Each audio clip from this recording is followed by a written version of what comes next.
Makanya nanti kita lihat kinerja 1 tahun gubernur dan wakil gubernur.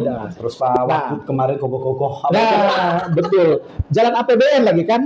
Saya kira, mohon maaf, saat ini jalan provinsi banyak yang berlubang. Oh, itu yang kemarin Pak Wagub itu Jalan nasional. berarti timnya gagal riset itu Pak. Gagal paham juga Pak Wagubnya gitu loh.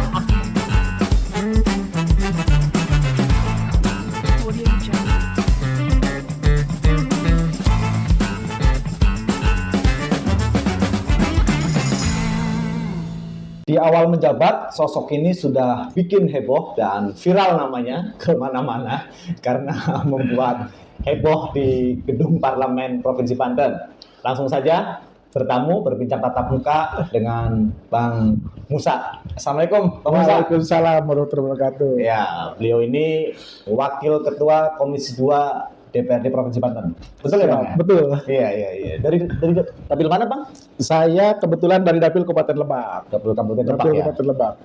Berarti satu kabupaten itu? Satu kabupaten, 28 kecamatan, 340 desa, 5 kelurahan. Oh, itu dapilnya cuma Dapilnya cuma satu. Cuma satu. Misalkan kalau kayak di Tangerang ada dapil Betul. A, B itu. Karena kan jumlah pemilih kita hanya 1 juta lebih pemilih. Gitu, dari 12 kursi.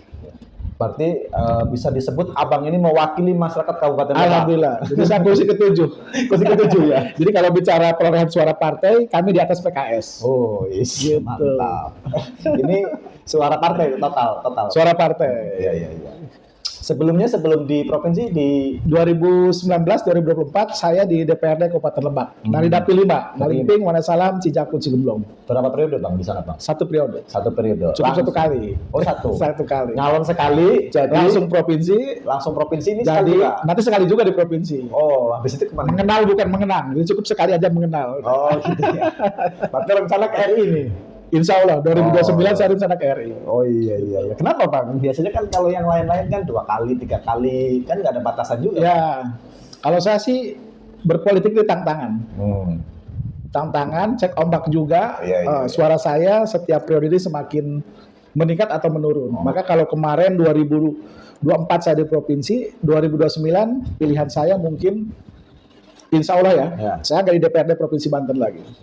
Entah itu DPR RI, bisa jadi DPRD, bisa juga Bupati Cilangkahan. Oh iya, mantap. Ajak-ajak kita lah. Siap. Ke RI atau ke kabupaten. Siapa Pasti kita kawal? Pasti orang Banten yang diajak. Iya. Apalagi kalau DPRD RI kan. Iya.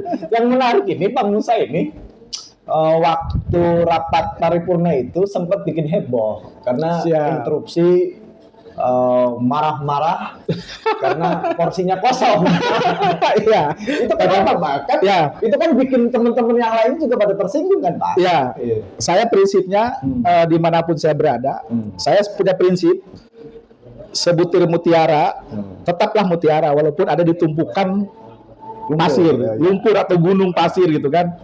Artinya ketika saya ada di DPRD Provinsi Banten, mana yang menurut prinsip saya itu bertentangan dengan nurani saya, bertentangan dengan aturan, ya walaupun harus bertabrakan dengan teman-teman DPRD, saya lawan.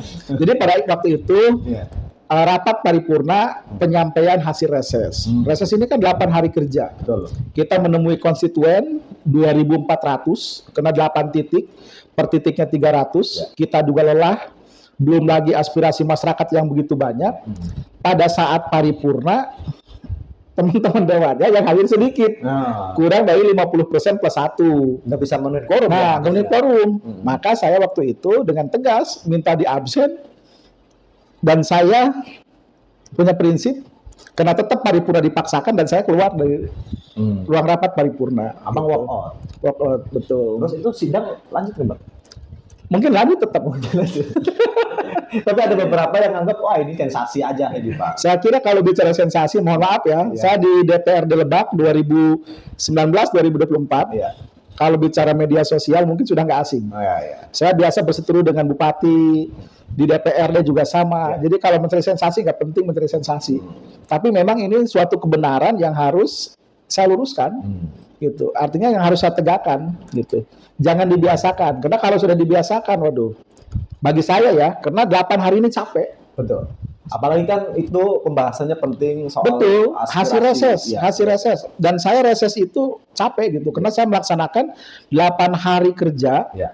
di Dapil Kabupaten Lebak. Saya menemui per hari itu 300 orang dari berbagai unsur masyarakat. Di situ kita menampung keluh kesah, kemudian hasilnya dianggap sepele. Itu yang saya nggak suka gitu. Makanya ya memperjuangkan aspirasi masyarakat untuk membawa perubahan ke arah yang lebih baik, walaupun harus bertentangan, harus berlawanan atau berseberangan dengan internal DPRD, saya udah biasa. Kayaknya kalau semua anggota Dewan Provinsi Banten seperti Abang, bahagia di masa depan, Bang. Mudah-mudahan yang lain juga sama-sama, dan selama ini mereka juga baik. Mungkin hanya karena izin pada saat itu. Ya itu kan waktu itu sempat heboh dan menjadi headline di berbagai macam media. Betul. Itu. Memang itu biasa Abang lakukan sejak di kabupaten. Di DPR juga gitu, di kabupaten. Betul gitu. Saya kalau memang itu tidak korup, saya tidak mau paripurna dipaksakan. Gitu. Karena kenapa kita ini harus disiplin. Mengawal aspirasi masyarakat ini harus dimulai dari diri kita. Kalau kita tidak disiplin, melaksanakan hak dan kewajiban kita sebagai DPR, mau gimana kita serius mengawal dan memperjuangkan aspirasi masyarakat. Situasi pada saat itu, Bang, selain karena memang kehadiran itu, betul, atau memang ada satu problem besar yang itu menjadi aspirasi masyarakat dan itu memang harus segera dilaksanakan, Bang. Ya, banyak juga yang harus saya sampaikan pada saat itu, tapi memang problem besar sih enggak, cuma dari awal sebelum saya dilantik, saya sudah mendapatkan masukan, saran dan masukan. Dan tanggal 2 September ketika saya dilantik, saya punya amanah yang berat. Waktu itu saya menerima aksi dari GMN Serang, dari teman-teman mahasiswa yang aksi di gedung DPRD pada saat hari pelantikan, dan salah satu poin mereka itu menitik beratkan bahwa paripurna yang tidak korup. Gitu. Artinya suka dipaksakan. Tingkat kehadiran, partisipasi anggota DPR dalam rapat paripurna sangat rendah, di bawah 50%. Itu yang membuat tergerak. Nah, dan saya komitmen pada waktu itu ke teman-teman mahasiswa bahwa akan saya perjuangkan. Gitu. Minimal ada perubahan ke arah yang lebih baik. Gitu. Itu sebetulnya. Tapi pada saat itu apa, Bang, yang dipotret, Bang, dari persoalan di Kabupaten Lebak? Ini kita ngomong aspirasi di KPU dulu sebelum. Pertama banyak persoalan infrastruktur memang yang dikeluhkan, jalan poros desa yang masih rusak di Kabupaten Lebak. Terus kasus pelecehan seksual terhadap anak di bawah umur yang meningkat terutama di Kabupaten Lebak, sementara kehadiran UPT DPPA di Provinsi Banten nyaris tidak diketahui, nyaris tidak dikenal keberadaannya oleh masyarakat, oleh keluarga yang tertimpa musibah atau keluarga korban. Makanya saya waktu itu menyampaikan salah satunya mendorong agar provinsi ini punya UPT DPPA yang ada di Banten Selatan, wabil khusus di Kecamatan Malingping yang mewakili Kabupaten Lebak. Itu berarti infrastruktur dan persoalan sumber daya manusia juga itu yang saya perjuangkan. Iya, karena kan Lebak itu kan kalau berdasarkan statistik dan sebagainya kan masuk daerah yang tertinggal 1/3 luas provinsi Banten ini kan Lebak. Betul. 340 desa, 5 kelurahan, 28 kecamatan. Apa, Bang, yang kalau berdasarkan Abang sebagai dewan nih, apalagi pernah di kabupaten juga, keliling ke bawah itunya. Yang paling miris itu infrastruktur, karena jalan poros desa yang begitu luas. Jalan kabupaten lebih dari 700 km, poros desa lebih dari 2000 km, dan kalau tidak ada campur tangan dari pemerintah provinsi, pemerintah kabupaten tidak mungkin bisa membangun. Siapapun yang menjadi bupati di Kabupaten Lebak, maka sering saya sampaikan ketika saya reses atau dialog publik, siapapun yang menjadi bupati Lebak tidak mungkin bisa menyelesaikan persoalan infrastruktur, terutama jalan poros desa, 3 periode. Gitu. Walaupun bukan hanya 2 ya, walaupun 3 periode nggak mungkin bisa. Kenapa, Bang? Karena anggaran yang terbatas. Nah, gitu. Berarti berat dong jadi kepala daerah di sana. Sangat berat kalau menurut saya. Masyarakat kadang-kadang kan juga tidak mau tahu. Ya, karena masyarakat tidak paham mana yang kewenangan kabupaten, mana yang kewenangan provinsi, dan mana yang kewenangan pusat. Maka pada saat saya di kabupaten waktu itu ada beberapa ruas jalan yang kita dorong agar dialihkan. Statusnya ke Provinsi Banten. Salah satu Cikumpai Ciparai. Terus kemudian ada beberapa juga jalan yang dibantu oleh APBN. waktu itu saya memperjuangkan salah satunya yang sudah selesai itu Lewi Damar yang arah ke Baduy, Lewi Damar Cirinten gitu. Betul. Itu didanai jalan kabupaten tapi didanai oleh APBN dari Kementerian Pekerjaan Umum. Gitu. Nah, kira-kira Bang, dengan segudang persoalan itu, kemudian Abang juga terpilih kembali sekarang Betul. di provinsi itu, apa Iya. yang Abang menjadi fokus Abang untuk memperjuangkan masyarakat? Saya kira saya mungkin hampir mirip ya apa yang saya perjuangkan dengan yang disampaikan dengan visi misi Gubernur Banten terpilih Pak Andra Sori dan Pak Dumyati. Mereka akan fokus membangun Jalan desa. infrastruktur poros desa yang ada di Kabupaten Pandeglang dan Kabupaten Lebak. Jalan Bang Andra itu ya. Betul. Makanya kalau nggak salah itu. Jalan poros desa apa namanya itu? Lupa saya namanya itu. Yang penting jalan poros desa. Namanya Bang Andra. Ya, jalan Bang Andra lah. Tapi kan itu harus ada syarat Nah, itu. dan ketentuan yang dipenuhi. Masalahnya kan setahu saya kan nggak bisa nih provinsi tiba-tiba Betul. langsung tackle pembangunan, apalagi itu yang kewenangan Iya. ada di kabupaten. Ya, paling tidak kan usulan dari kabupaten kota dulu. Jadi bupatinya mengusulkan jalan poros desa agar dibangun oleh provinsi dan syarat lebarnya 5 meter gitu. Sementara ini Existing yang ada di rata-rata di bawah 5 meter. Nah itu kan nggak bisa tuh. Nggak bisa, Makanya makanya gimana itu? nggak bisa dipaksakan. Saya kira harus dibuat nomenklatur baru pada saat pembahasan KUAPPAS untuk tahun anggaran 2026 mendatang. Berarti artinya untuk tahun Tapi ini juga harus disinkronkan dengan peraturan di atasnya, gitu. harus di mix dulu kan. Iya, jangan sampai nanti bertentangan. Jangan sampai nanti janji politik membangun jalan poros desa, padahal jalan poros desa itu tidak bisa dibangun oleh Ya. dana APBD Provinsi Banten. Ya, ini kan artinya inisiatif dari pemerintah Provinsi Banten, Betul. dalam hal ini di Pak Gubernur yang terbaru itu sudah ada. Betul. Hanya tinggal direspon nih dari kabupatennya. Ya, Nah, kalau kabupaten sudah, kabupaten kota, Lebak dan Pandeglang itu sudah mengusulkan kepada pemerintah Provinsi Banten sudah. melalui Dinas Pekerjaan Umum. Itu sudah mengusulkan. Ada beberapa ruas jalan yang memang diusulkan agar dikerjakan oleh pemerintah provinsi dengan lebar 5 meter.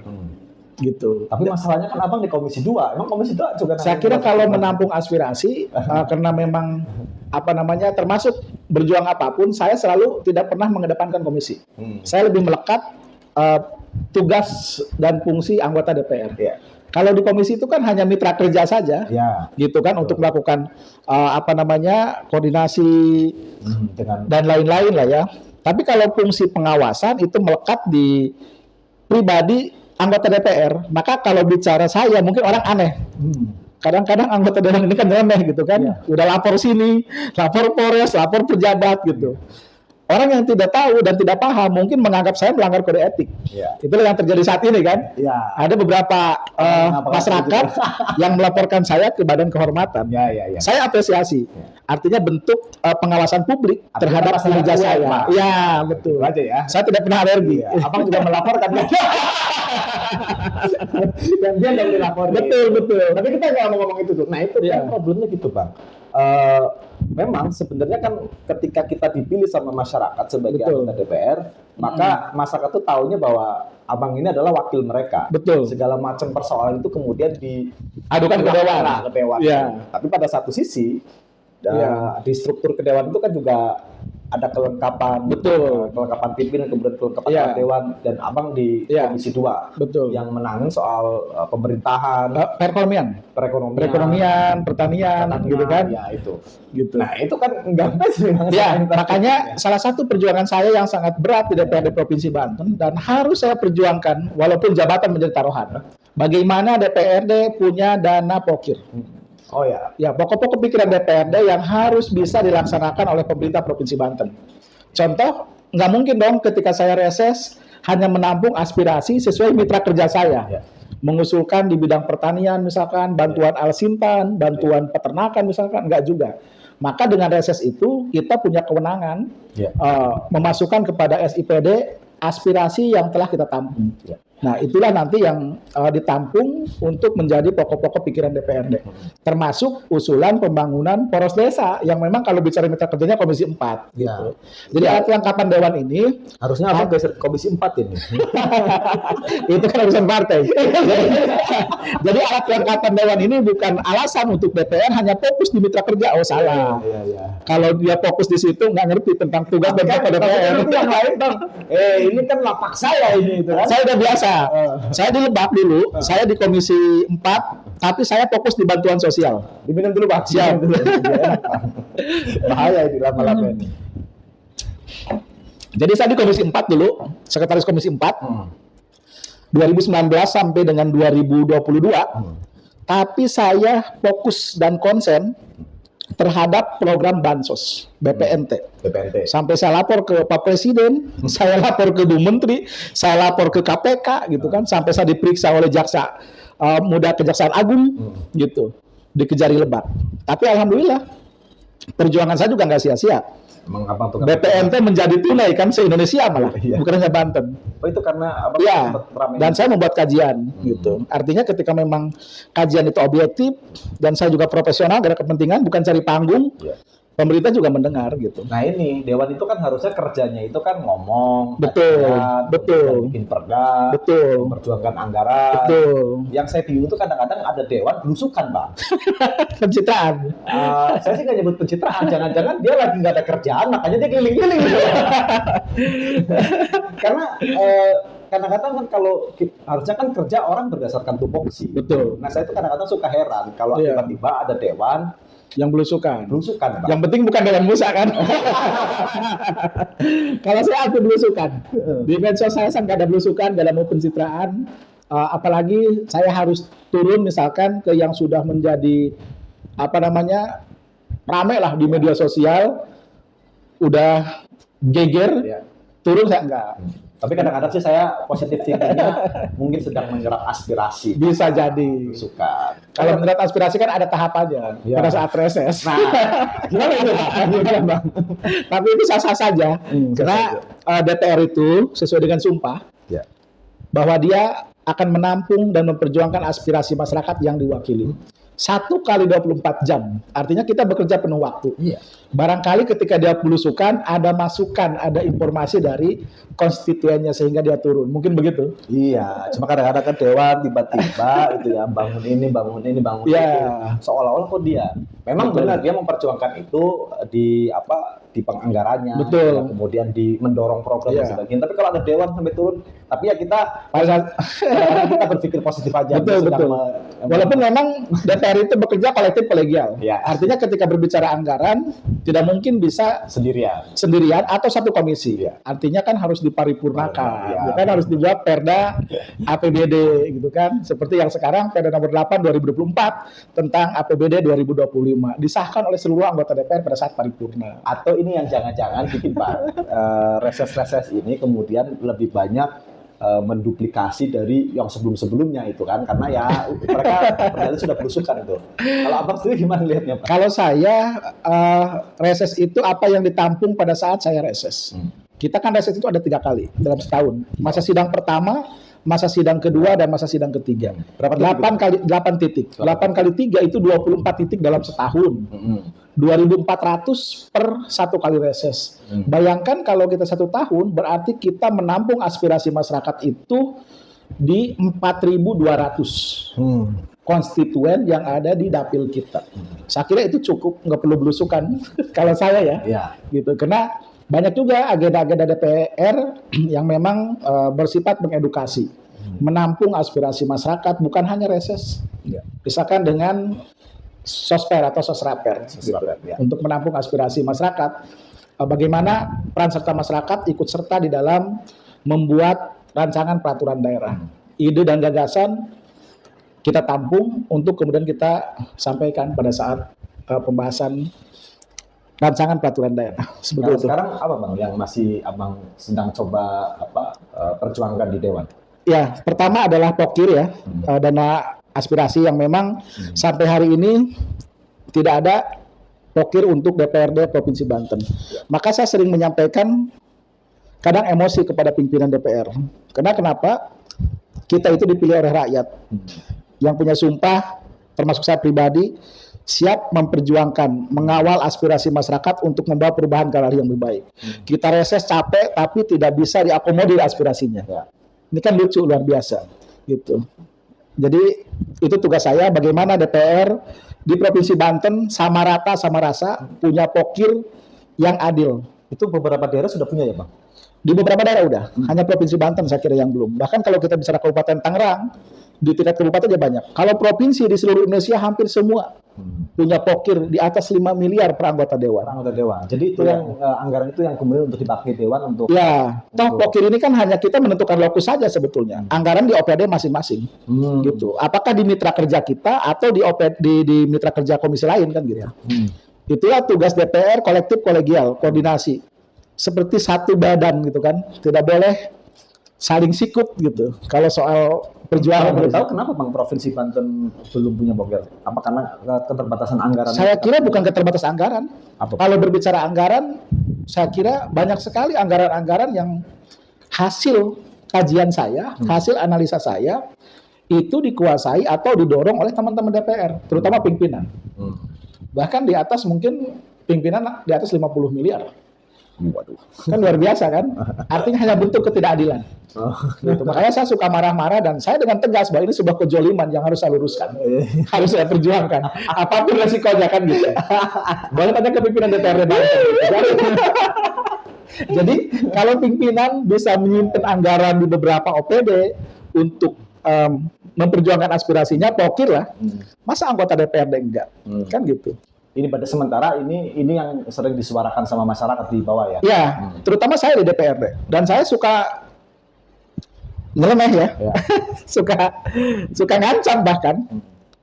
Jadi saya akan melakukan pemberontakan, saya bilang, akan melakukan perlawanan kepada pimpinan. Yang saya penasaran tuh gini Bang, kan Dewan kan kalau reses itu kan lumayan ya, betul, menyerap aspirasi masyarakat itu. Betul. Nah kalau ternyata aspirasi itu ternyata nggak bisa terperjuangkan, gimana Bang? Lebih baik nggak ada reses.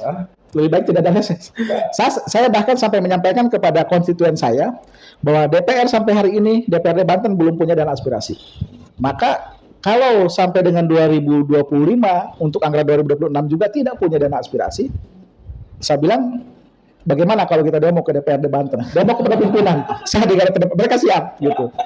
Jadi saya mengajak kepada masyarakat Banten, wabil khusus Dapil Kabupaten Lebak, untuk sama-sama memperjuangkan aspirasi, demonya ke kantor DPRD Banten. Harusnya Abang jadi ketua ini.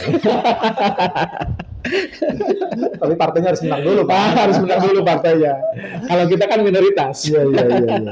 Nah, kalau selama di Komisi 2, Bang, apa Bang yang sudah dicoba dibangun sama Abang, Bang? Alhamdulillah saya berkoordinasi dengan para kelompok tani, karena bagaimana saya ingin bahwa ketahanan pangan di Provinsi Banten ini lebih baik. Tentunya melalui program-program yang ada di Mitra Kerja Komisi 2. Yang ada sementara ini kan untuk para kelompok tani, pengembangan domba misalkan, peternakan domba, terus alat mesin pertanian, itu pun nggak layak. Gitu. Karena kan Alsintan, hand traktor di Dinas Pertanian itu G600 dengan harga 25 juta. Itulah yang sempat saya sampaikan di rapat paripurna. Harusnya kita bisa membelanja itu G3000 supaya bisa digunakan misalkan sawah di Pontang, di Tanah Hara itu kan sawahnya luas-luas. Yang namanya G600 roda 12 itu ya mohon maaf cukup. Jadi hanya untuk sawah-sawah pegunungan, sawah-sawah tak ada hujan, gitu. Apalagi Panegam, Panimbang, Patia itu nggak berlaku. Termasuk di dapil saya di Lebak, di Malingping, Wonosalam, nggak bisa. Nggak bisa, bahkan kelompok tani menolak. Gitu. Artinya, alasannya memang diikat bahwa bantuan itu tidak lebih dari 25 juta, itu yang salah. Makanya saya sampaikan, percuma kita mengadakan belanja barang untuk bantuan hibah kepada kelompok tani jika asas manfaatnya nggak ada, buat apa gitu. Ini yang harus dievaluasi, harus dikaji ulang. oleh Pak Gubernur Banten Pak Andrasoni. Karena beliau kan anak petani, lebih paham. Oh iya. Mana yang dibutuhkan petani Iya. gitu. Apalagi kan beliau sempat waktu itu Betul. mungkin bernostalgia. Betul. Artinya ya kita berharap sih Pak Gubernur ini tidak hanya konten saja kan. Betul. Harus bisa mengimplementasikan, merealisasikan. Bang. Ini lama-lama kepala daerah ini saya mau bikin lomba, Pak.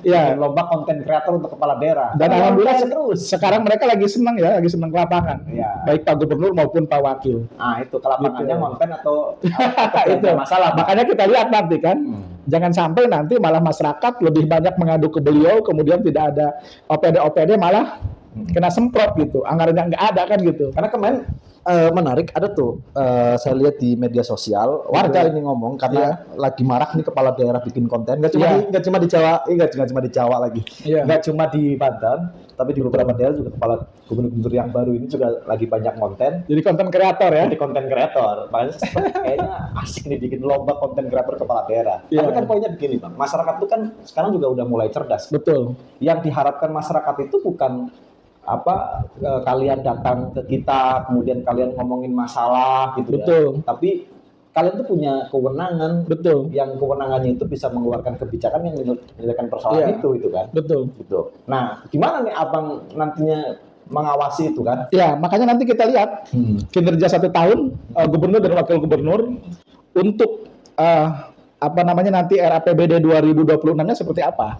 Apakah daerah-daerah yang dia kunjungi kemudian nanti kayak Jalan Dusak misalkan di Pandeglang ada yang pakai motor rusak, Pak Gubernur janji akan membangun. Yang kemarin ada guru jatuh itu mau dibangun. Apakah itu masuk kriteria yang bisa dibangun oleh provinsi atau tidak? Terus Pak Wagub kemarin kokoh-kokoh.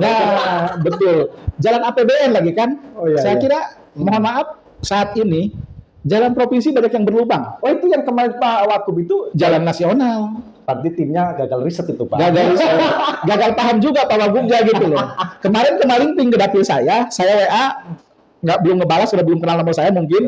Padahal saya ingin menyampaikan ada pekerjaan 2024 rehabilitasi irigasi betonisasi. Elevasinya itu semakin hilir semakin naik. Jadi air itu jadi genangan seperti balong dan tidak bermanfaat sampai sekarang.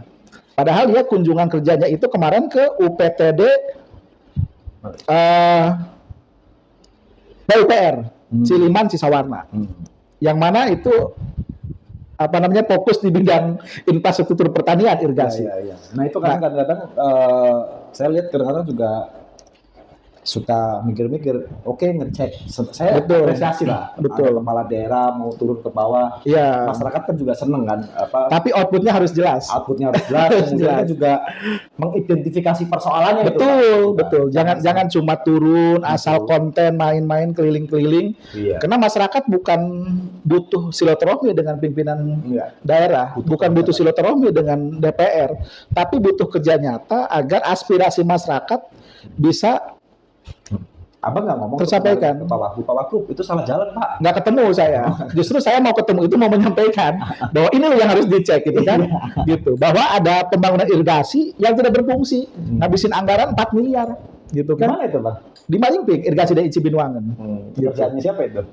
PUPR. Oh yang abang waktu itu sempat komplain itu. Iya, dan sekarang juga nggak berfungsi.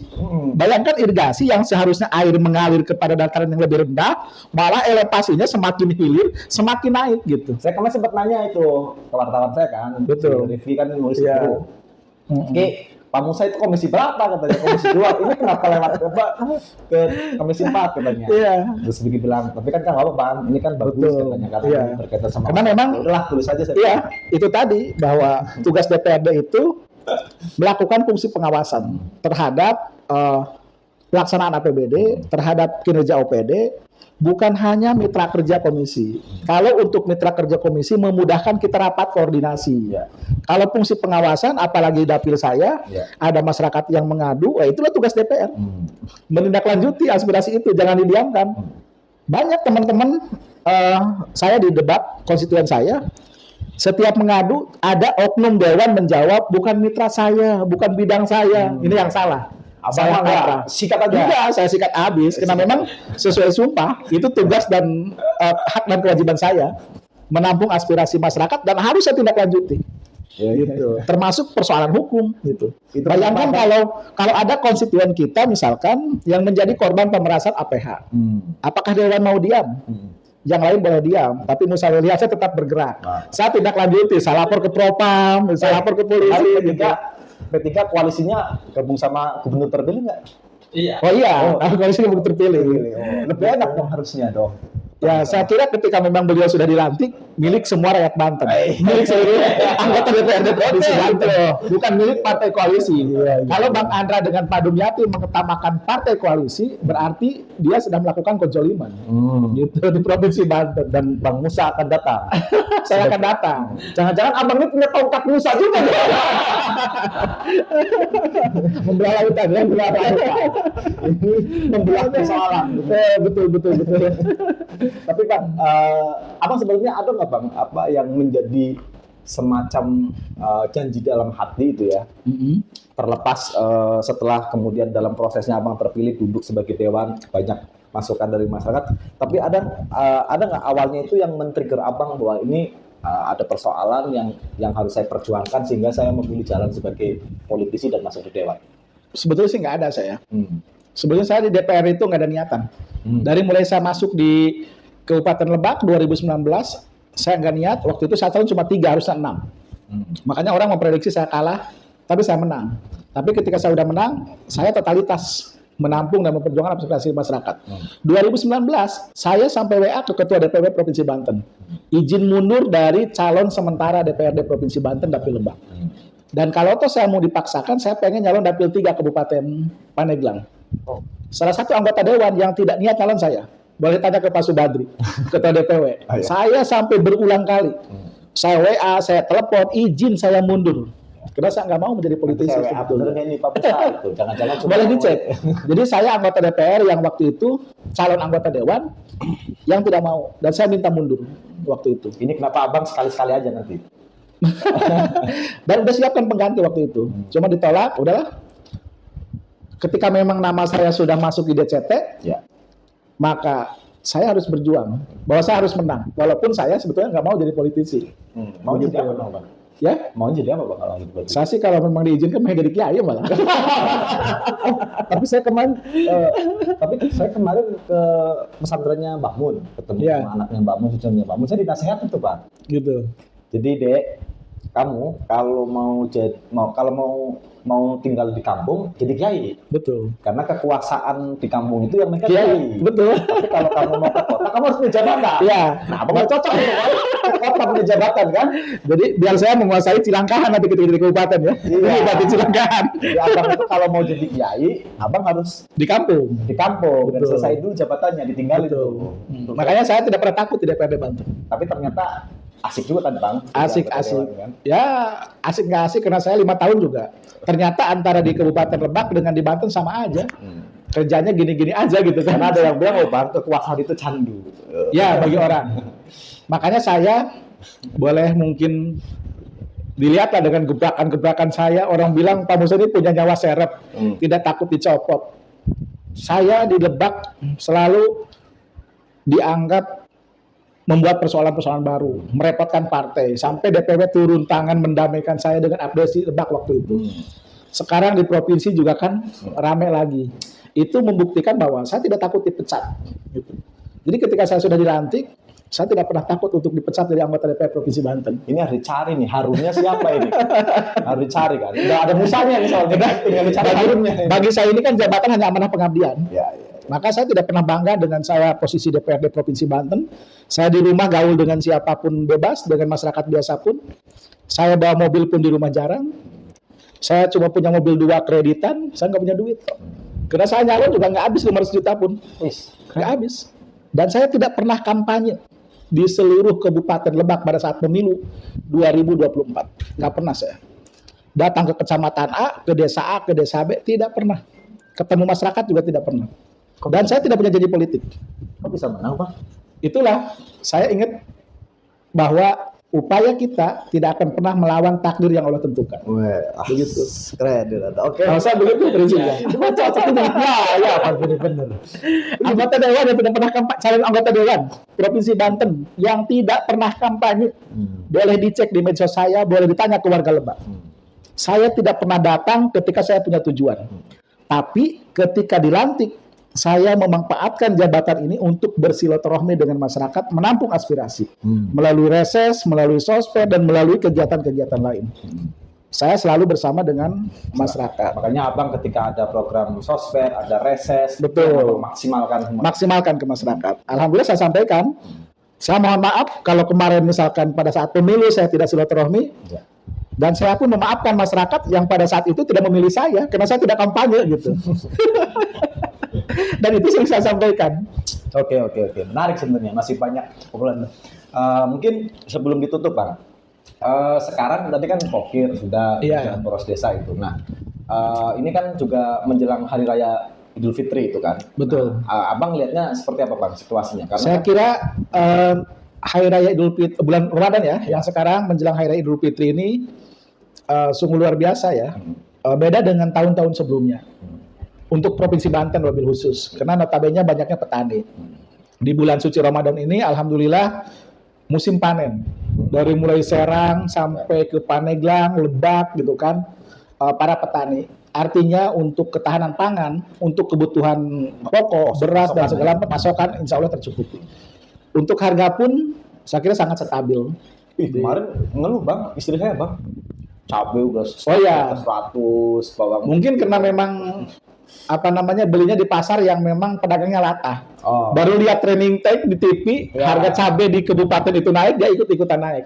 Maka itulah yang kami tekan melalui fungsi pengawasan DPR ke Disperindan, agar mereka melakukan sidak ke beberapa pasar, memastikan stok harus ada, pasokan harus ada, terpenuhi kebutuhan masyarakat, kemudian harga juga harus stabil. Gitu. Kenapa kebutuhan pokok di bulan suci Ramadan menjelang hari raya ini kan meningkat. Masyarakat yang tadinya uang 10.000 bisa belanja hanya 3 komoditi misalkan, ini dia harus belanja 4 atau 5. Kasihan masyarakat yang berpenghasilan rendah. Itulah tugas pemerintah daerah Provinsi Banten. Saya kira daripada banyak turun nggak jelas, lebih baik operasi pasar atau subsidi bahan pokok. Siapa targetnya adalah masyarakat miskin yang tercatat di DTKS masing-masing desa. Nah, kan sudah ada operasi pasar tuh, Bang. Ya, saya kira operasi pasar ini nggak efektif. Dan sering saya sampaikan ke di OPD terkait. Bayangkan operasi pasar misalkan di KP3B, siapa yang mau beli? PNS kan? Iya. Operasi pasar misalkan di Kota Serang, yang mana di situ penduduknya mayoritas adalah orang mampu lah ya. Pemilih konsumen cerdas, berpenghasilan juga maksimal. Gitu. Sementara nggak mungkin dong dari ujung Pontang atau misalkan dari Ciomas, dari Pabuaran, masyarakat miskin harus belanja ke Serang yang ada operasi pasar misalkan atau pasar murah, biaya ongkosnya mahal. Mereka mau beli minyak 1 liter, ngabisin ongkos 50.000.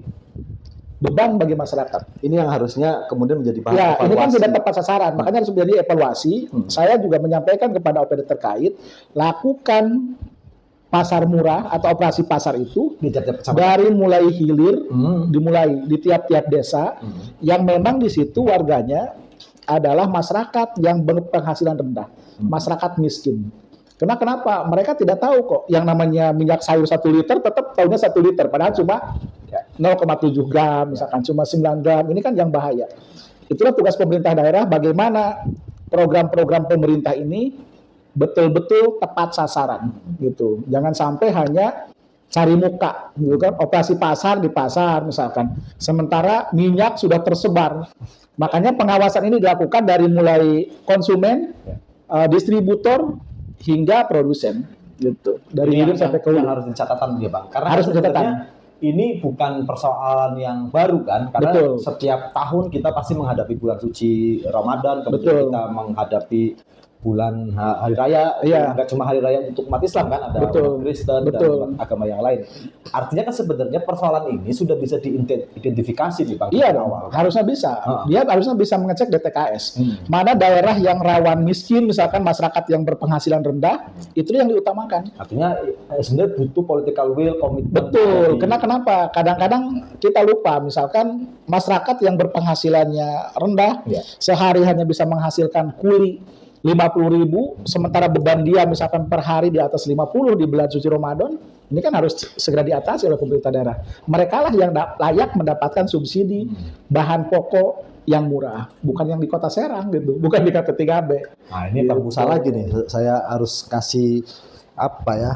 Harus Bang Musa lagi turun lagi nih, mengeluarkan tongkatnya agar operasi pasar dan apa program-program pemerintah yang lainnya itu tepat sasaran gitu kan. Betul. Karena harusnya Provinsi Banten ini kan jadi provinsi yang maju dong. Iya, karena kita udah punya data kan. Dinas Sosial Provinsi Banten punya DTKS Iya. sekian ratus ribu masyarakat Provinsi Banten, bahkan juta kan gitu. Tapi data antar OPD-nya sudah sinkron. Nah, itulah gitu. Jadi lucu kalau hanya operasi pasar yang beli orang kota. Kita nggak tahu by name by address-nya. Iya. Jadi operasi pasar itu calon pembelinya by name by address-nya harus jelas. Bahwa mereka adalah yang tercatat di DTKS, kategori masyarakat berpenghasilan rendah, seperti itu. Ini karena komisi beliau jadi beliau fase. Bidang perekonomian daerah, mitra kerja kita adalah Dinas Perindustrian dan Perdagangan. Tapi saya suka itu ya, Bang Musa itu tidak mau terjebak bahwa saya komisi 2 kemudian saya hanya fokus sama mitra-mitra kerja saja itu ya. Tapi Betul. apa yang menjadi yang menjadi aspirasi masyarakat, yang menjadi keluhan masyarakat itu ditampung. Harus kita perjuangkan. Keren lah Pak. Jangan sekali lah Pak. Saya pasti terus, selama saya masih menjabat. Maksudnya Gitu. Abang nanti setelah 2029 selesai tetap berjuang lagi lah. DPR RI bisa kerja saya lebih luas untuk Provinsi Banten. Oh gitu ya. Lain mungkin Bang ada pesan buat masyarakat Provinsi Banten khususnya di Dapil Lebak yang menjadi apa ya? Yang Abang wakili lah Ya, sebenarnya. pertama saya berharap masyarakat Kabupaten Lebak, wabil khusus konstituen saya di Kabupaten Lebak untuk tidak seudon kepada pemerintah daerah Provinsi Banten, tidak seudon kepada pemerintah daerah kabupaten kota. Pada dasarnya pemerintah ingin membangun, tapi kadang-kadang kemampuan keuangan yang terbatas. Dan jangan percaya terhadap janji-janji politisi. Ya. Begitu. Makanya saya punya prinsip, saya punya hashtag mengenal bukan mengenang. Artinya saya ingin dikenal oleh masyarakat, nggak mau dikenal. Kemudian saya juga punya prinsip sebutir kejujuran akan menghapus sekeranjang dosa. Itulah yang selama ini saya jalankan. Saya perjuangkan aspirasi masyarakat untuk membawa perubahan ke arah yang lebih baik, tentunya dengan bekerja keras, kerja cerdas, dan kerja ikhlas. Oke, siap. Begitu. Terima kasih Bang Musa. Oke, siap. Nanti Semoga ketemu lagi. cita-cita menjadi kiainya nanti juga Amin. Biar bisa istiqomah. Oke teman-teman, semoga berbincang tatap muka dengan Bang Musa ini memberi insight baru, memberi pengetahuan baru. Pada dasarnya kita sebagai masyarakat Provinsi Banten harus sama-sama mencintai Provinsi Banten dan kita melakukan yang terbaik untuk Provinsi Banten sesuai dengan tugas kita masing-masing. Dan saya pikir percepatan pembangunan itu juga butuh keterlibatan masyarakat untuk aktif. Ya, peran aktif masyarakat, peran serta masyarakat, betul. Sampai ketemu di bertamu yang akan datang, Bang Musa. Jangan kapok dan jangan bosan untuk ke bertamunya Proserang. Baik. Nah, sekian. Sampai ketemu. Assalamualaikum warahmatullahi wabarakatuh.